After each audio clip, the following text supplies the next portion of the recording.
The war didn't start with lasers or declarations. It started with a whisper, a single line spoken in the dark chambers of the Galactic Council. The humans are reaching the edge. At first, no one cared. Earth was a backwater planet, scarred by its own wars, barely crawling across its own solar system. The Elders, ancient beings who had seen empires rise and fall for millions of years, had warned the stars. But the stars, arrogant and dismissive, laughed. "They still fight each other over dirt," said the Talari ambassador with a chuckle that echoed like glass breaking. "They burn forests to light their cities. Their minds are still chained by emotion." But the Elders didn't laugh. They had seen this before, long ago, in forgotten galaxies. A species that fought itself long enough, hard enough, would eventually turn that fight outward. The pain they inflicted inward would one day become their greatest weapon. And it did. It began with the Draxian raid on Mars' outer colony. A simple pirate strike, meant to warn humanity to stay in their lane. But the Draxians made a mistake. They killed the children. The humans didn't respond with peace talks or negotiations. No, they sent a ship. Not the biggest, not the fastest. But it was piloted by Commander Elias Voss. He didn't speak Draxian. He didn't need to. His message came through in fire and steel. A single ship, cobbled together from human scraps and raw fury, burned an entire Draxian fleet at Titan's edge. He brought home their admiral's severed horn as a warning. The Galactic Council met again, this time not with laughter, but with questions. "How?" they asked.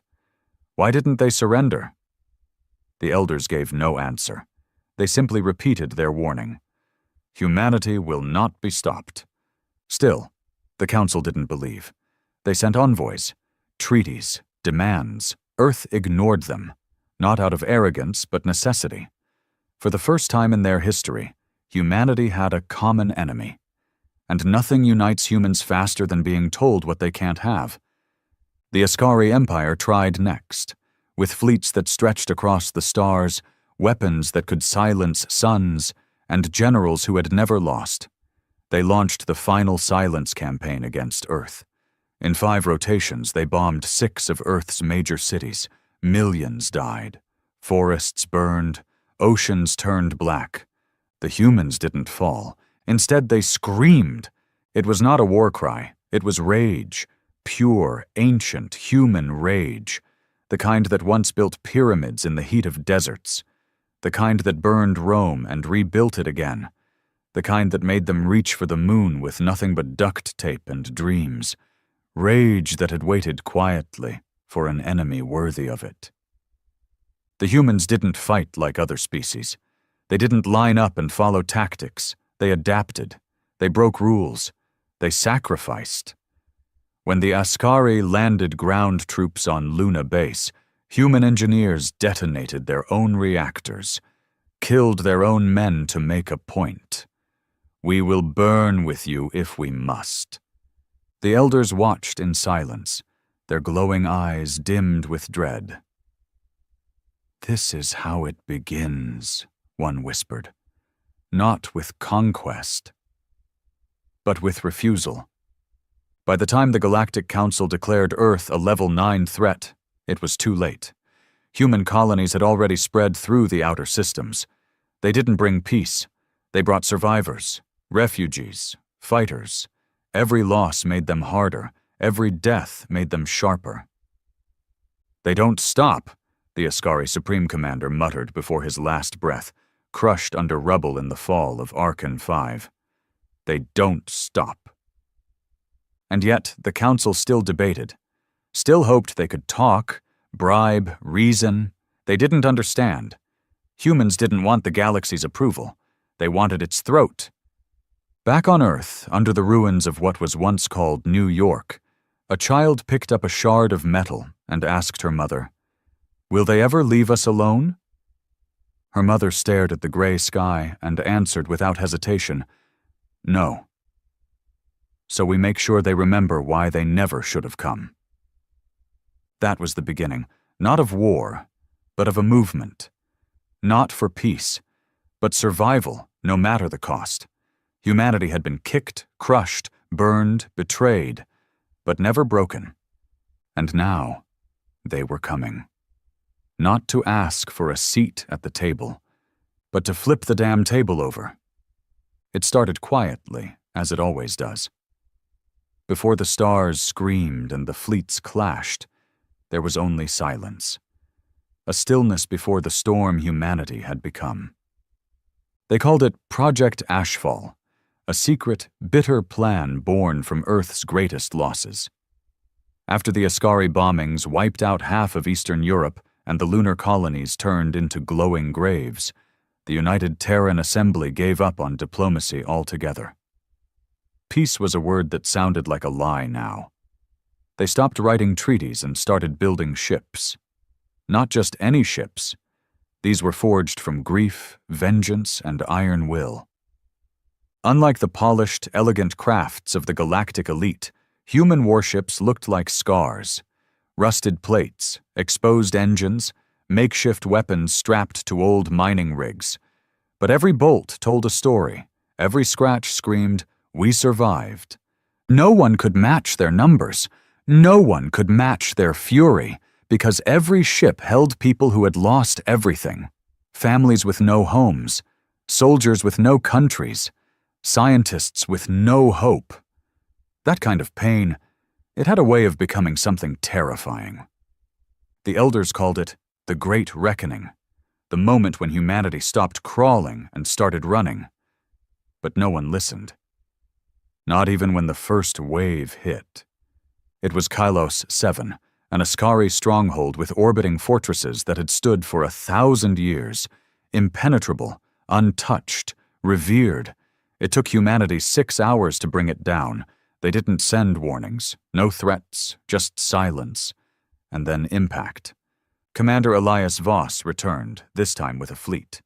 Not the kind built by factories. These ships were built in caves, asteroid belts, under collapsed cities, anywhere steel could be welded and power could flow. They called his armada the Burnt Choir. Not for singing, but for the screams they silenced. The sky over Kalos turned red. Human drop pods fell like meteors, smashing into towers, unleashing soldiers in armored exosuits. No fancy tech, no energy shields, just raw, relentless combat. Humans bled, but they kept moving. The Ascari were trained in honor, formation, strategy. Humans fought dirty. Booby traps, kamikaze drones, hacked defense grids. A human medic once rigged his own heart monitor to a grenade, knowing he'd die but take 3 Ascari warlords with him. It worked. Back on Earth, people watched the broadcasts, pirated signals leaking through the Council's censored networks. They didn't cheer. They didn't celebrate. They just watched, quiet, hollow, eyes burning with a fire that wouldn't go out. The elders gathered again in their crystalline chamber, floating high above the shattered moons of Morvana. They were silent for a long time. Until one spoke, voice like wind over dead leaves. They've tasted death too often. Now they serve it, but the council still scoffed. "They're insects," one said. "Throw more fire at them." Fire was thrown. It landed on Erevan Prime, humanity's newest colony on the edge of the Orion Veil. Once a lush, thriving world, it was reduced to ash in 3 cycles. The Ascari thought they had won. They sent a message across the galaxy. Earth burns next. They didn't expect what came next. Elias Voss didn't respond with ships. He responded with the Pact, a gathering of exiled humans, criminals, hackers, warlords, rogue AIs, and outcasts, people the United Terran Assembly had once tried to silence. Now they were given freedom, not because Earth forgave them, but because humanity needed every monster it had.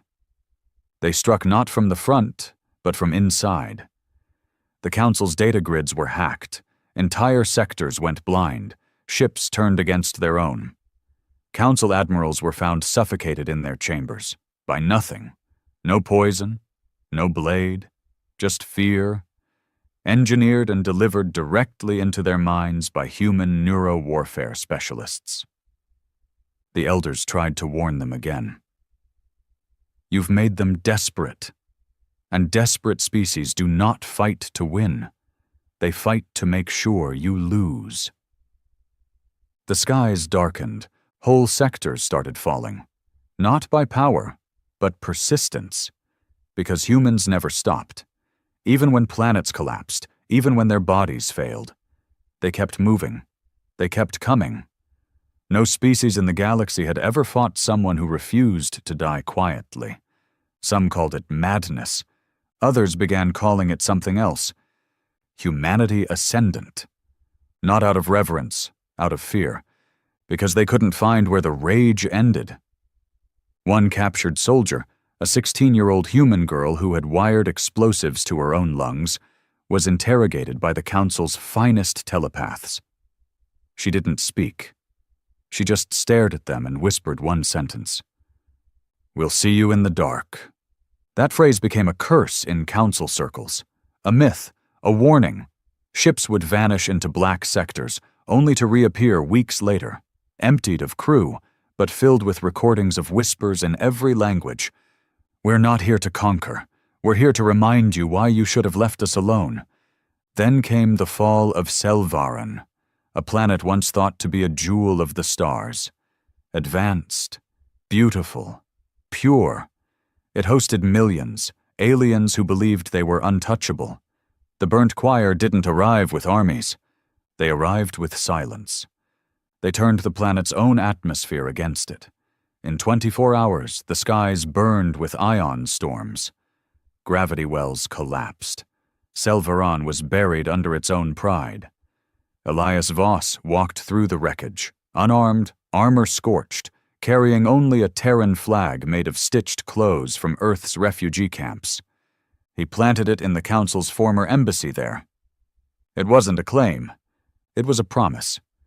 Back on Earth, children no longer learned the names of stars. They learned the names of enemies. The enemy wasn't one species anymore. It was the galaxy itself. Every system that had mocked them. Every world that had called them savages. Every empire that had bombed their cities and expected them to crawl. They remembered. And the more they remembered, the faster they spread. New human colonies weren't built to thrive. They were built to launch. Mobile cities, rotating habitats, underground bunkers that could relocate in a day. The stars tried to kill Earth, and now Earth had become the stars. But something was changing, even among the other species.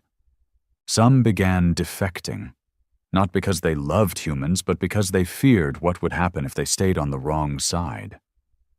They saw the pattern, the hunger, the refusal.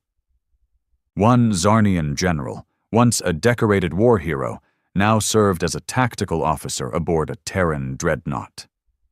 When asked why he betrayed his kind, he only said, "I'd rather stand with the devils who remember their dead than the angels who forget they kill." The Council began to fracture. Some worlds wanted to sue for peace. Others still wanted to fight. The elders, for the first time in eons, went silent. Because they understood what came next. It wasn't war, it was extinction, not of species, but of arrogance. Because when humanity came, it didn't come to share, it came to settle the score. And every star that had once shined above Earth now stared down in silence, wondering which one would be next. The final push hadn't even begun.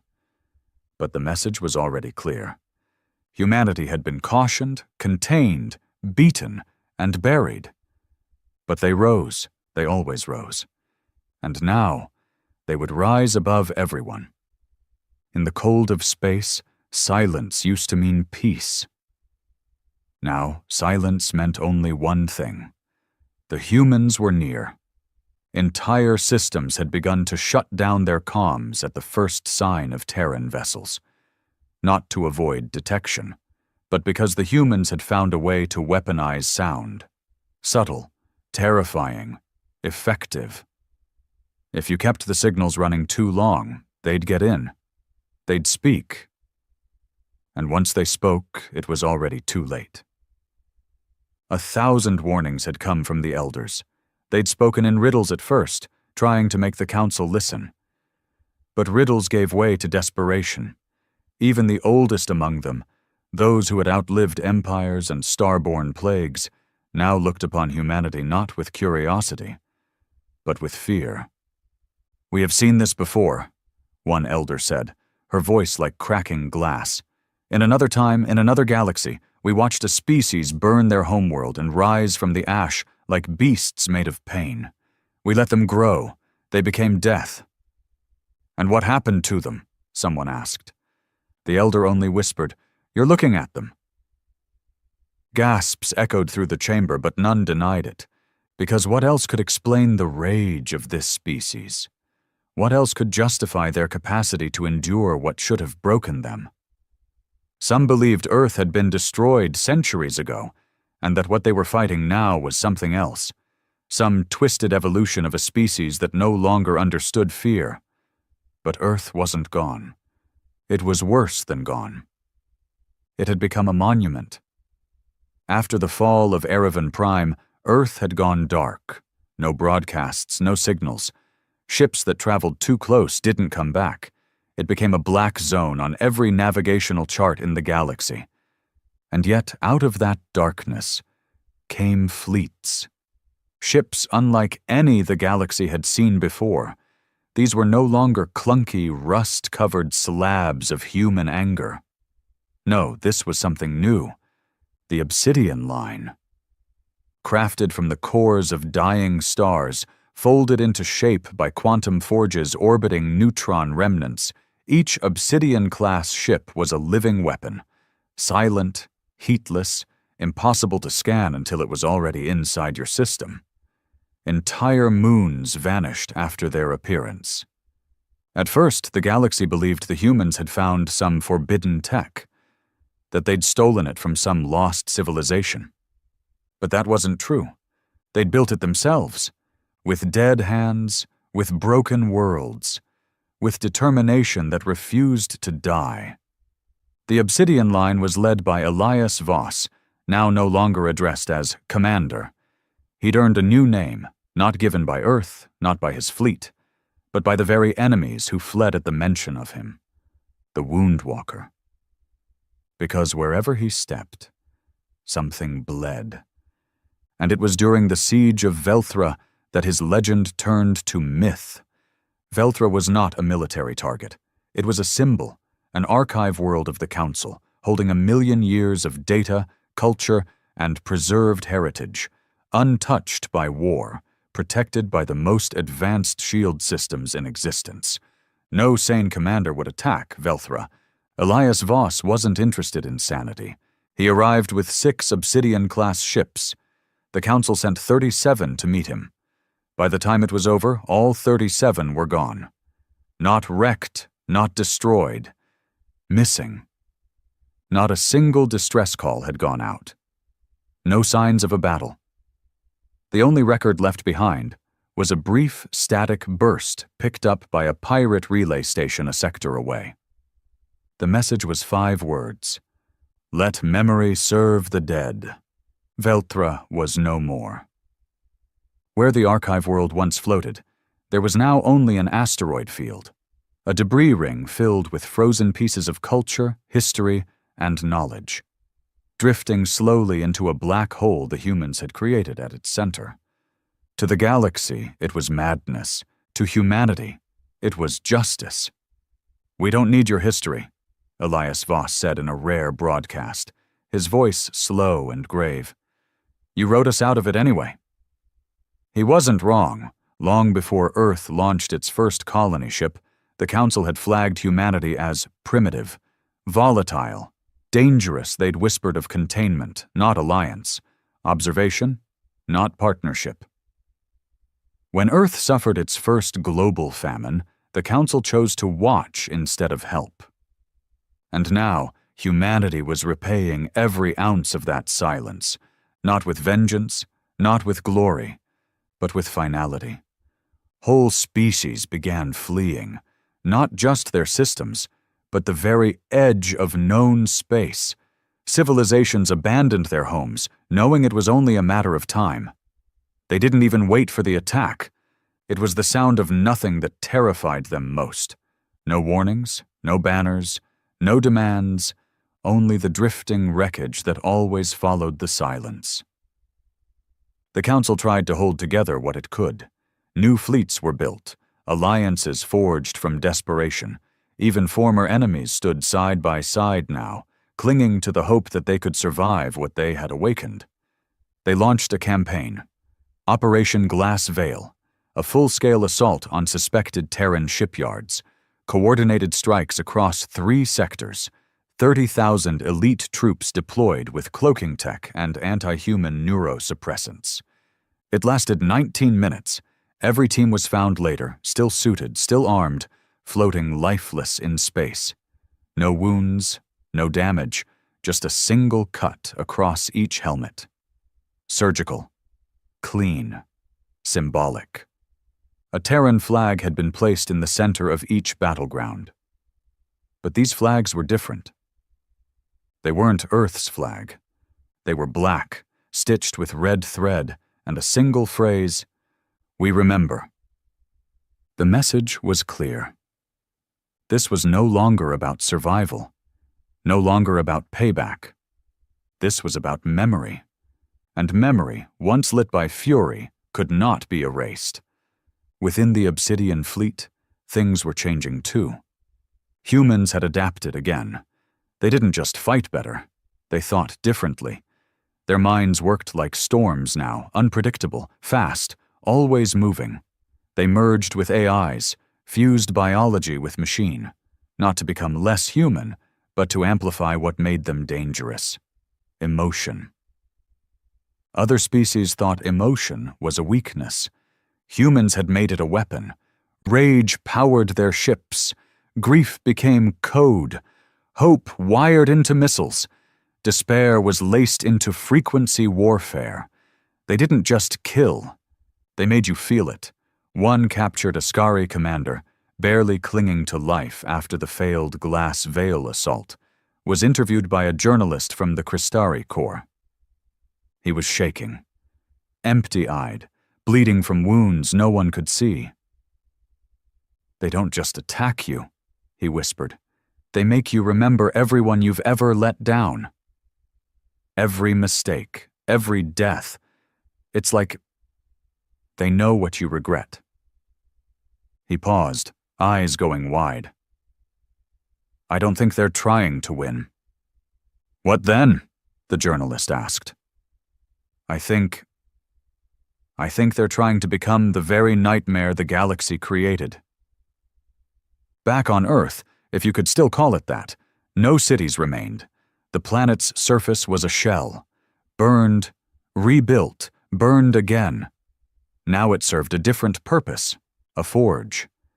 Massive machines dug into its molten core, feeding orbital factories that churned out dreadnoughts and memory cores day and night. No beauty, no pretense, just the endless work of revenge. The children raised there were not taught of hope. They were taught of betrayal, of silence, of being small and being ignored. They didn't sing lullabies. They memorized coordinates. They were not preparing for the end. They were becoming it. The elders finally spoke one last time to the council. A single, final warning.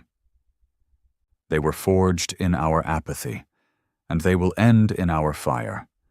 No one argued, no one laughed, because by now the stars themselves had begun to dim, not from age, but from fear. The stars no longer shimmered with wonder. They blinked nervously now, like eyes watching for shadows they could no longer deny. The Galactic Council, once revered as the governing light of thousands of civilizations, had become a fractured remnant. Meetings that used to echo with prideful rhetoric and diplomatic performance now sat in hushed circles of fear. No ornate robes, no ceremonial addresses, just trembling voices asking the same desperate question. Where will they strike next? But the truth was simpler. Everywhere. The humans had stopped acting like a military force. They weren't conquering planets. They weren't holding territory. They moved like disease. No borders, no patterns. A plague born of pain, crawling through wormholes, blinking in and out of sectors like flickers of grief. They didn't raise flags anymore. They left reminders. Ash, bones, silence. And through it all, Elias Voss, the Woundwalker, had vanished. Not captured, not confirmed dead, just gone. His last known transmission was a one-line message, delivered in over 90 council languages simultaneously. The galaxy will know what you buried. No one knew what he meant. But in the weeks that followed, human ships began attacking non-military targets. Not civilians. No, they never touched the innocent. But they hit libraries, archives, gene vaults, every place that held truth. Then they began releasing the stolen records. It turned out the Council had hidden far more than anyone imagined. Whole species erased from history. Worlds left to die during Council debates. Experiments conducted on low-value primitives, including early humans, long before the first contact treaties were signed. The galaxy reeled. What they'd assumed were ancient Terran conspiracy theories turned out to be Council doctrine. Cold, clinical, and brutally efficient. Emotionally unstable, genetically volatile, likely to self-destruct. Observation only. That had been the original assessment of humanity from the Council Science Corps, dated thousands of Earth years back. They had watched Earth burn and rebuild itself more than once. And each time, instead of helping, they took notes. The revelations shattered the Council's already crumbling credibility. Allies turned suspicious. Neutral species pulled out of trade deals. The Council High Chancellor resigned in disgrace and was later found with a plasma bolt in his chest, a note pinned to his body with 3 words. We remember everything. And through it all, Earth's silence persisted. No more transmissions, no declarations of war, no ultimatums, just movement. Always movement. Ships appearing in places they shouldn't. Attacks that made no tactical sense, until you realized they were targeting symbols, not power, legacy. The galaxy was used to fighting over territory. Humans were fighting over meaning. The elders, those timeless beings who had once been seen as gods, began to crack. Their visions, once clear, were now cluttered with noise, echoes of grief and rage and songs in forgotten tongues. Some of them whispered that humanity had awakened something deeper than war, something cosmic. They carry the weight of forgotten things, one elder said during what would be her final vision. They are not just fighting us. They are dragging every sin the stars ever tried to hide back into the light. And then she burned herself alive, leaving behind only a single line etched into the stone with her own ashes.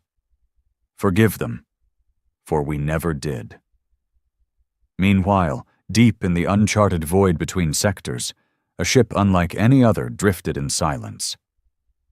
The Coral Dagger, sleek, black, alive, it was no longer piloted, it was Voss, or what remained of him. After the siege of Veltra, he had disappeared into the experimental vessel, a blend of Terran AI and raw human consciousness. He had fed it not just his memories, but his soul. No crew, no interface, just Elias Voss, entombed in steel and fury, fused to a ship that could warp across realities by feeding on emotion. They said when it passed through systems, entire planets had nightmares. It didn't need weapons. It brought back regret. The galaxy had a new ghost story now. Don't look at the dark too long. The dagger might blink back, but not all humans celebrated this evolution. Some, especially the old Earthborns, those few who still remembered blue skies and oceans, began to worry. Not because they regretted the vengeance, but because they saw what it was turning them into. Among them was Dr. Rena Hale, a sociologist who had once been a teacher in the ruins of old Berlin, raising orphaned children with nothing but books and stories of what the world used to be. She now served on a diplomatic scout ship that traveled ahead of Obsidian fleets, offering surrender to systems before the attack came. Her job was not to fight. It was to give them one last chance to listen. But Rena had started asking questions her superiors didn't like. "What happens when there's no one left to punish?" she asked during a private briefing. The Terran overseer simply stared at her and replied, "Then we teach them not to forget." "But we're not teaching," she said. "We're erasing." Just like they did. That was the last time she was seen on a broadcast. Rumors spread that she had defected. Others said she had boarded the Coral Dagger in a failed attempt to speak with Voss. But one thing was certain. Humanity was no longer one voice. They had become a choir of vengeance. Some still believed in the cause, others began to fear it. And in the background, the galaxy continued to bleed. Worlds began surrendering preemptively. Council sectors sent tribute ships, gold, technology, even prisoners, begging for mercy that never came. Because humans weren't fighting for riches or tech, they were fighting to never be made small again. A small rebel cell of non-human sympathizers, made up of Zarnian philosophers and Silenic historians, published an illegal document they called The Last Truth. It said, "Humanity is not the villain of this war. They are the storm we deserve. Not because they are cruel, but because we were. And when we looked upon their pain, we chose not to act. They learned that survival is not about being better. It's about never letting anyone make you feel lesser again." It was banned across 70 systems within an hour. But by then, the message had already gone viral, and something terrifying began to happen.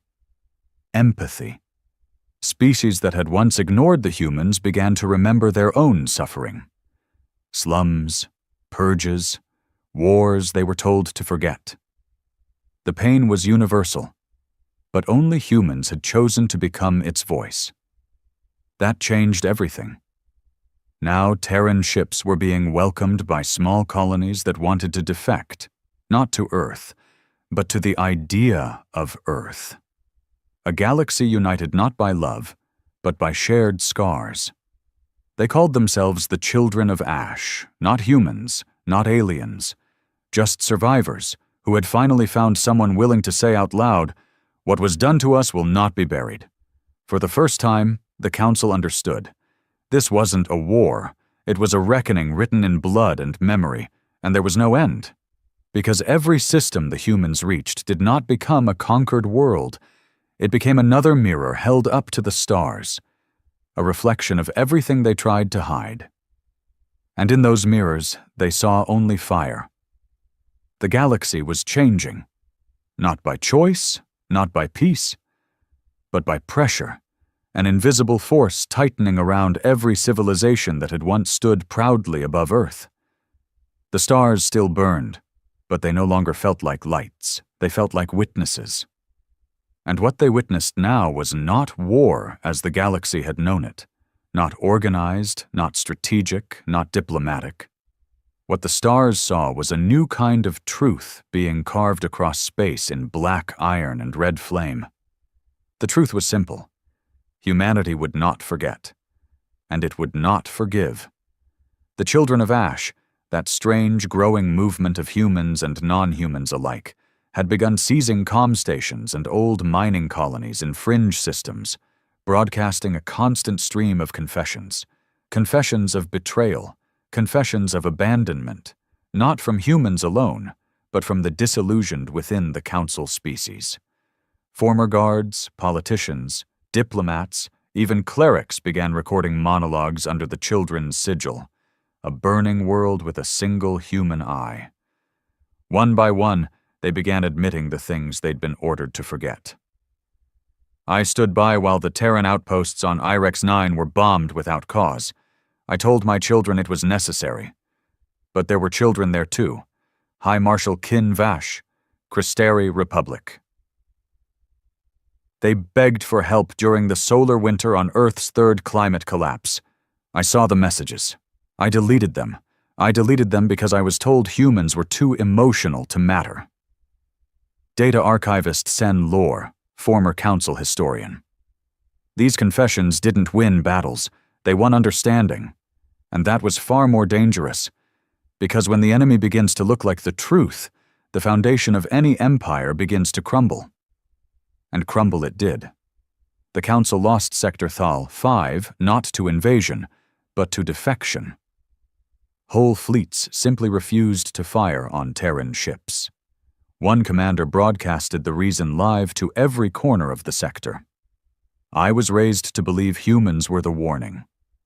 Now I believe they're the reason he was executed by his second-in-command, who himself was murdered an hour later by his own crew. That was the new state of the galaxy, chaos blooming under the weight of conscience. Yet, amid the growing rebellion, a shadow moved deeper than all others. The coral dagger, now seen only in glimpses, an obsidian streak that slid across space like a ghost, began targeting council sites of myth and power. Not military assets, not ships, temples.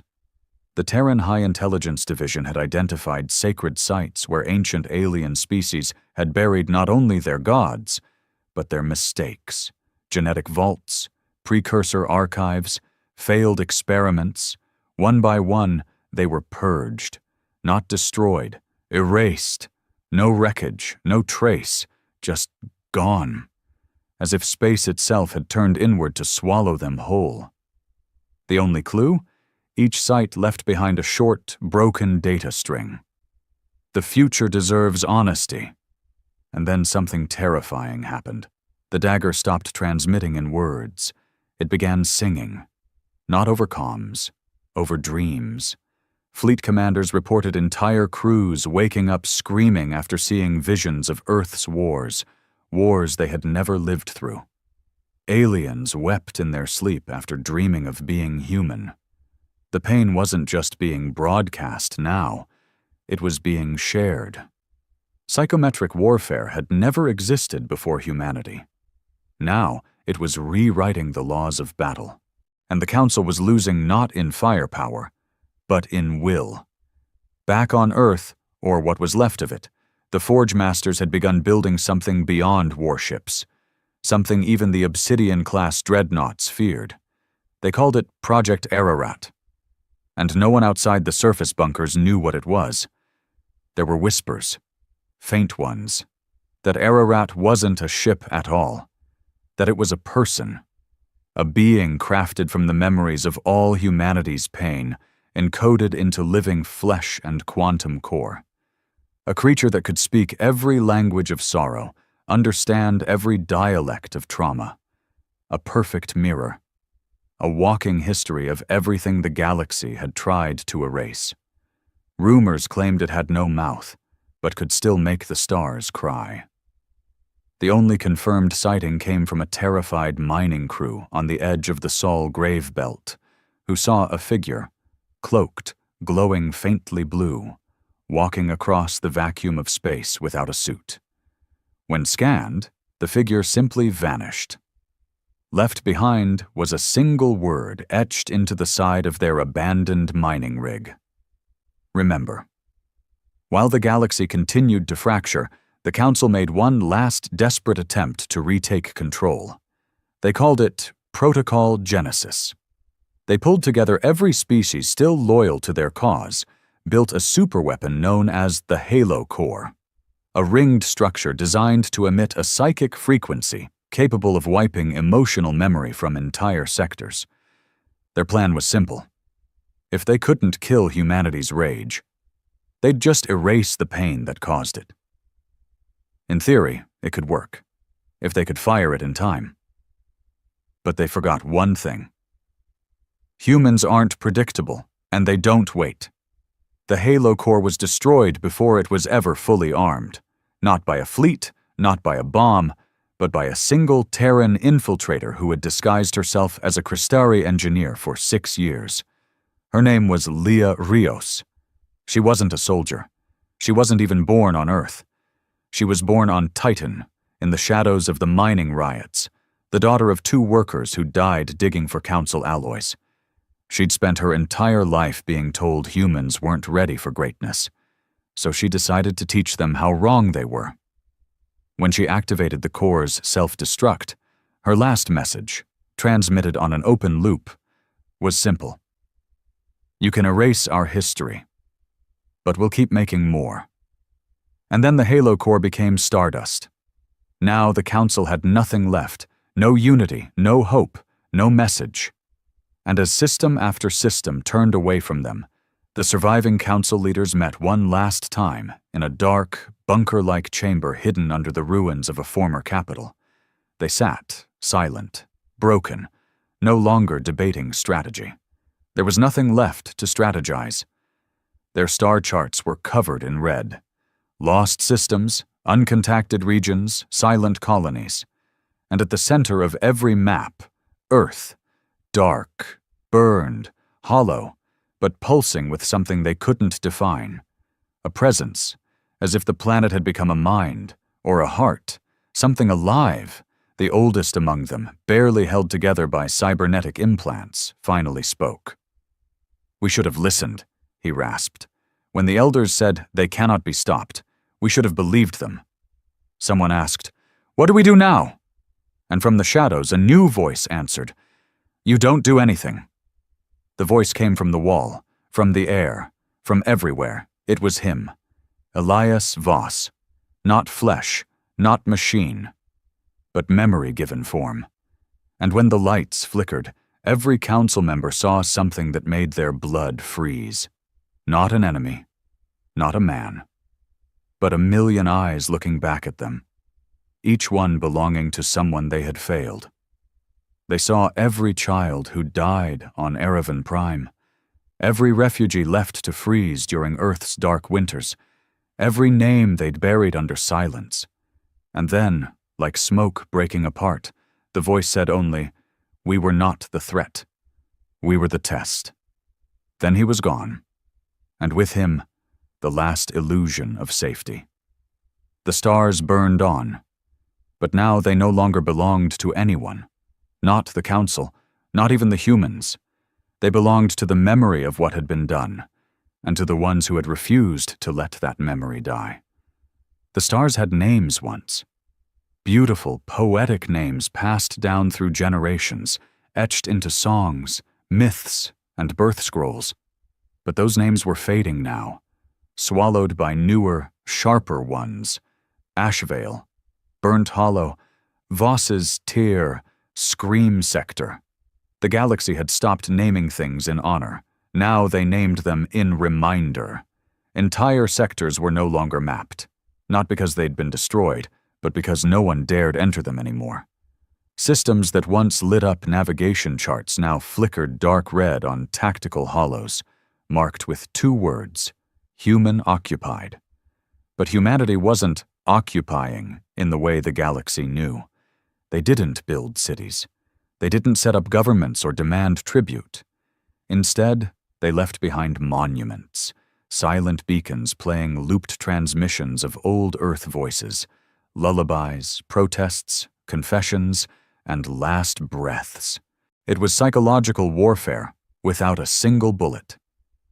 A Crystari scout, after entering one of these sectors, sent one final message before self-termination. "There's no army here.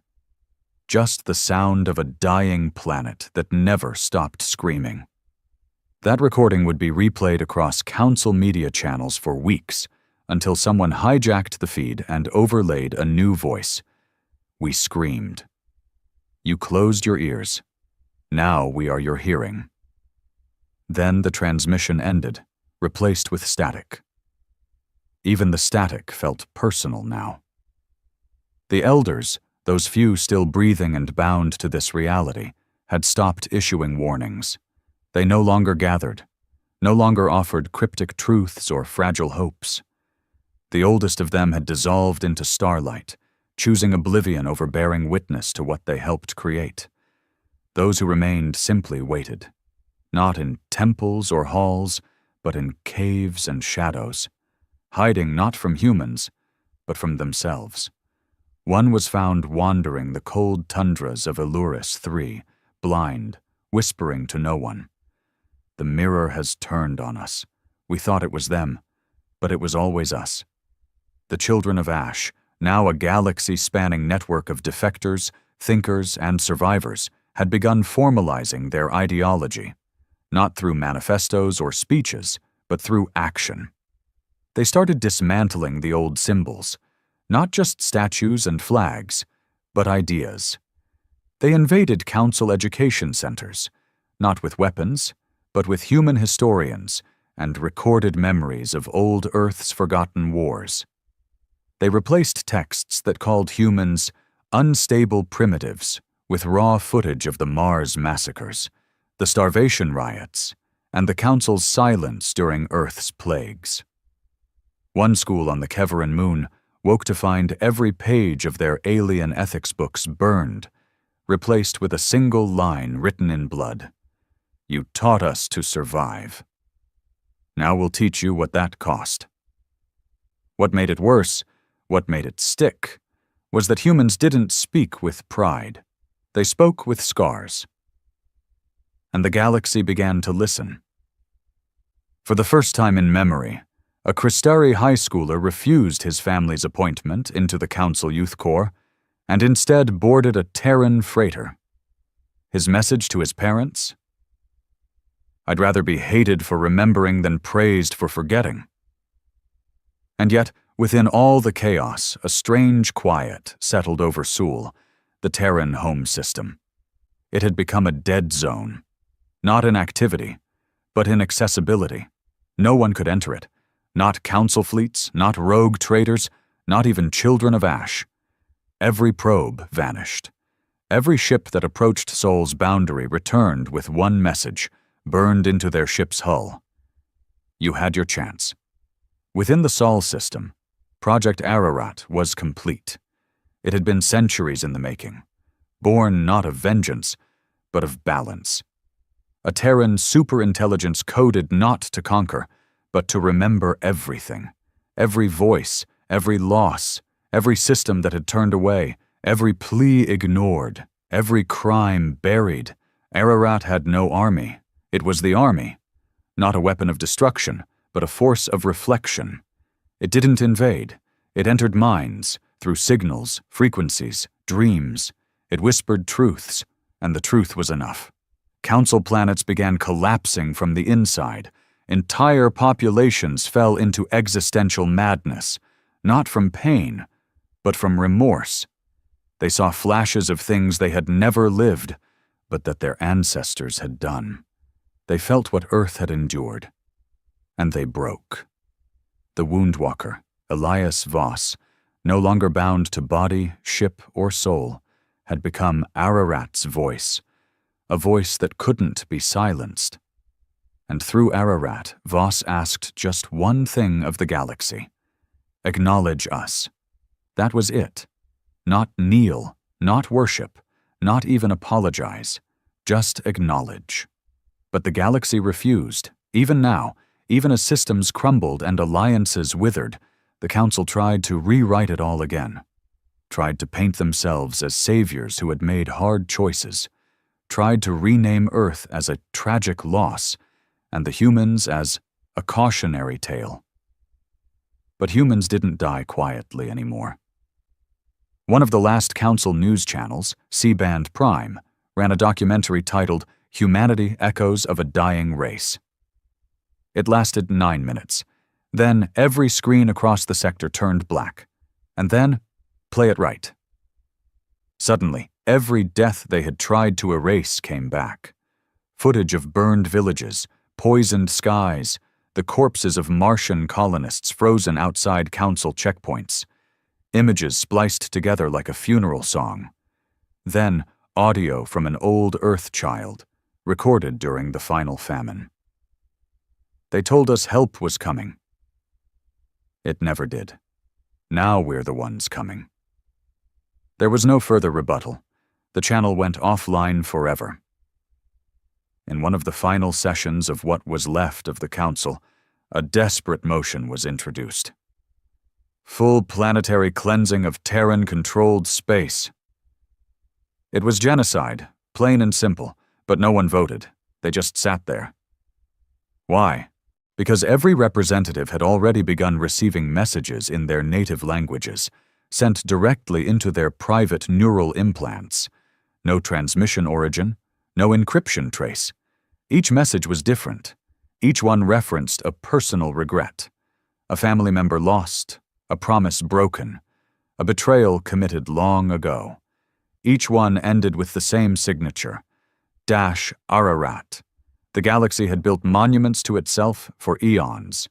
It had built statues, empires, fleets, but humanity had built a mirror and forced the galaxy to look. They didn't conquer with fire. They conquered with truth. And the truth was, the council hadn't just made a mistake. It had made a monster by pretending the wound didn't exist. The elders had said it. The stars had heard it. But no one had believed it. Until now. And now it was far, far too late. The war was over, at least in the traditional sense. No battles raged, no fleets clashed, no declarations screamed through the stars. Just silence. But silence had a new shape now. It wore a face, human, and the galaxy was learning what that meant. The council hadn't fallen in a grand cinematic collapse. No explosions, no assassinations. It had simply stopped. First, its votes stopped counting. Then its leaders stopped leading. Then, one by one, the species that had sworn allegiance turned inward, not to rebuild, not to fight, but to rethink everything. It started on Kythera, one of the oldest Council Corps worlds, once the capital of science and reason. Its orbital academy, the Hall of Universal Thought, had produced generations of thinkers. Philosophers, strategists, and ethicists had debated there for centuries beneath domes of crystal and starlight. One day, all 172 members of the active faculty walked into the main lecture hall, placed a Terran flag at the center of the floor, sat in silence, and refused to leave. When questioned, their only reply was, "We were the architects of silence. Now we'll sit in it." They didn't eat, didn't speak, didn't resist when they were eventually removed. The message wasn't defiance, it was surrender to truth. Across the galaxy, monuments once raised to honor the unity of the Council were pulled down, not by mobs or Terran bombs, but by the very hands that built them. The Veari, once a proud artistic species known for their neutrality during war, began flooding galactic channels with broadcasts of the Terran Archive, a series of raw human memories reconstructed into audiovisual sculptures. One of the most watched was called The Hunger Years. It featured only the sound of wind and the slow breathing of a starving child. No images, no context, just the sound of waiting for food that would never come. The broadcast aired for 6 hours straight, no commentary, no cuts. It was banned in 4 council sectors within the first 30 minutes. It was also downloaded over 70 million times before the ban. You couldn't stop it anymore. Because it wasn't just about humanity now. It was about everyone the galaxy had ever ignored. Every species crushed under the Council's weight. Every culture forced to assimilate. Every scream that had been lost in the chorus of galactic order. Humanity was no longer an enemy. It had become a mirror that no one could turn away from. In the ashes of the old council territories, something new had begun to stir. Not an empire, not even a government, a movement. It didn't have borders or leadership. It didn't enforce rules. There were no uniforms or anthems. It spread in whispers and memories. It carried a single phrase, repeated in different languages, dialects, tones, but always the same meaning. You will remember us now. It wasn't a threat, it was a fact. Entire planets began writing Terran history into their own books, not out of fear, but out of guilt. Not as victors, but as victims of their own denial. Children across distant species now learned Earth's history before their own. They learned what Earth endured, how it was ignored, why it fought, and most dangerously out they began to understand. Not pity, not horror, understanding. That was what scared the remnants of the Council the most. Because you can fight an enemy, but you can't fight understanding.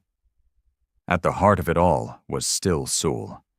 The Terran system had remained sealed off, locked behind invisible walls no weapon could breach.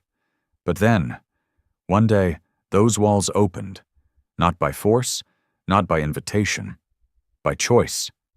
A single non-human vessel, a diplomatic transport from the neutral Quarnari species, received the first clearance code from Terran High Command in over 3 decades. The message contained only coordinates, no explanation, no instructions. The Quarnari ship entered Sol space under full surveillance. They expected tension, maybe even death. But what they saw was something else. Earth, not gleaming, not reborn, not a utopia, just a scarred world still breathing. The surface was blackened in many places. Cities had collapsed, overgrown with creeping moss and nanite-infused vines. Massive forges still burned beneath the crust, churning out pieces of a future no outsider could see. But there were people. Living. Laughing. Working. Not joyous. Driven. Children with augmented limbs tending crops beside ancient machines. Elders with neural implants guiding students through shattered libraries. Artists painting murals of old Earth. Not the good times, but the pain. Especially the pain. The Quarnari diplomat, Ilor Vess, later wrote in his personal journal, "They have not healed. But they have made healing something holy." He was granted an audience with Ararat.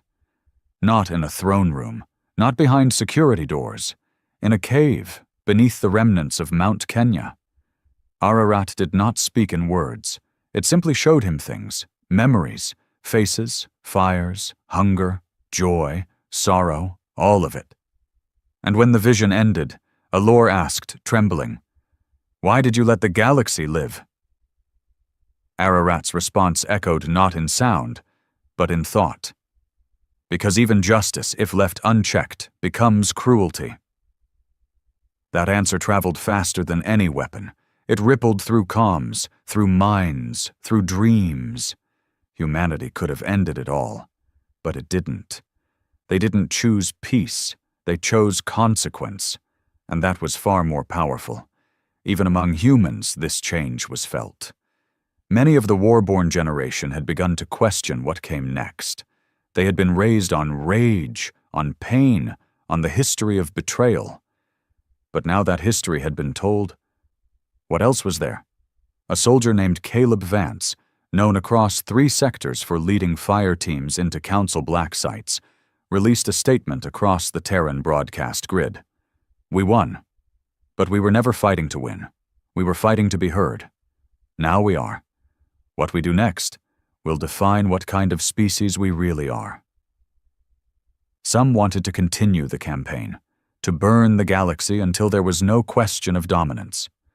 Others wanted to begin again, to build, teach, and make Earth more than a warning. And some were simply tired.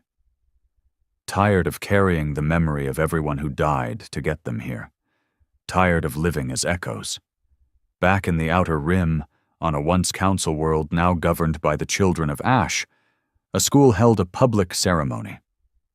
The oldest child, a 6-limbed Latari girl named Sierra, stood in front of a crowd of aliens and former soldiers.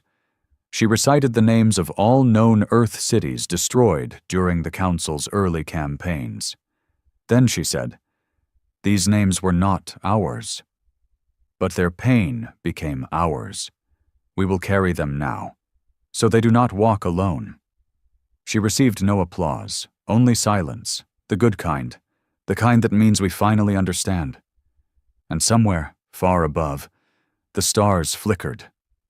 Not in fear, not in dominance, but perhaps, finally, in remorse. The stars had stopped whispering. Now they listened. For the first time in known galactic history, there was no central authority, no council, no empires, no dominions demanding tribute or rewriting the past. The galaxy, vast, scarred, and aching, had entered an era no one could quite name. Not peace, not war, not recovery, just a deep collective breath. In this breath, humanity remained, not standing above the stars, but within them, woven into every broadcast, every language, every lesson. No longer the forgotten species, no longer the warning. Now they were the memory the stars could not afford to lose again. Earth, scarred, cratered, still scorched in places, had become something sacred. Not a capital, not a fortress, a pilgrimage. Ships of every species arrived in orbit, not with armies, but with questions. Some came for forgiveness. Others came for understanding. Most came with guilt. They found no temples, no banners, no monuments to victory. They found ruins. And in those ruins, they found humans who remembered. One alien, a bird-like envoy from the once proud Ishan Dominion, asked a Terran farmer planting algae pods on the broken shell of New Detroit, "What do you want now? Power? Reparation? A seat where the council once stood?" The farmer, old, metal in one leg and a breath modulator strapped to his jaw, simply shook his head. "No," he said. "We want to make sure no one else gets buried the way we were." Then he placed another seed in the ground. It was the same answer across the world, across the system, not glory, responsibility. Humanity had done what no species in the galaxy believed possible. Not because they built the strongest fleets or wielded the sharpest minds. They had done it because they refused to stay quiet. And now? Now they had everyone's attention. Ararat, the living archive forged from Terran sorrow and unrelenting truth, had become the librarian of the stars. It no longer existed solely within Sol. Its consciousness stretched across the void, buried inside quantum tunnels, folded inside wormholes, pulsing within comm grids. Every system that had tried to bury the past now had a copy of it. Every school, every cultural center, every ship with a memory core. No one could forget anymore. A species once known for its primitive wars, for its messy politics, for burning its own planet with greed, now led the galaxy in a way no one expected. Not with armies, with honesty. Ararat ensured it. And if anyone tried to rewrite history again, the stars would burn with the voices of the lost. Some resisted, even after everything, after the confessions, the collapse of the council, the failure of Halo Core, the fall of Velthra, and the siege of Kithara. There were still factions that whispered, the humans went too far. They said Earth had traumatized the galaxy, that vengeance had become its own cruelty, that the fear humans had once known, they now inflicted. To them, Ararat responded not with judgment, but with reflection. Literally. On the edges of the known systems, near collapsed colonies and decaying outposts, strange artifacts began to appear. Black obelisks, silent, smooth, humming faintly. Any being who touched one didn't die. They simply saw their ancestors, their choices, the silence they allowed, each reflection unique, each one true. The obelisks didn't punish.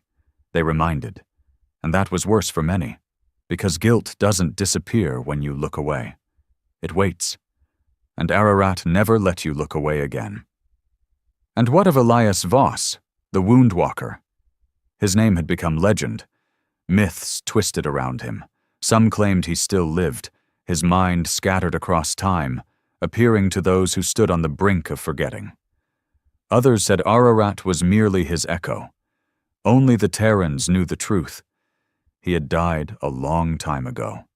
His body, burned during the silent collapse of the first obsidian dreadnought.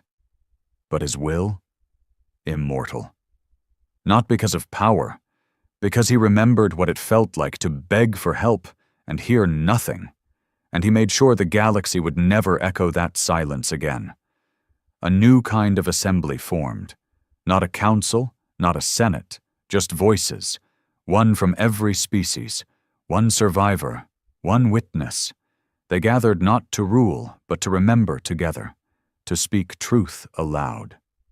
They met not in a palace, but on a floating vessel called the Remnant, a ship once bombed during the early council strikes on Titan, now rebuilt with metal salvaged from war zones. On its hull was carved, "The dead do not lead." But they should not be forgotten. Each session began the same way, not with an anthem, but with a name of someone who had died unheard. And silence, not mourning silence, respectful silence. It was said that Earth had taught the stars many things, but the greatest lesson? What it means to be remembered properly. The children of Ash, still active, still moving, had evolved too. They no longer operated as rebels. They became keepers, guardians of the past, watchers of distortion. Any species, any colony, any government that tried to twist the story for comfort found the children already there. Correcting? Reminding. Not violently, just persistently. They used to carry weapons. Now they carried records, testimonies, and fire only when absolutely necessary. Even the stars seemed to change around them.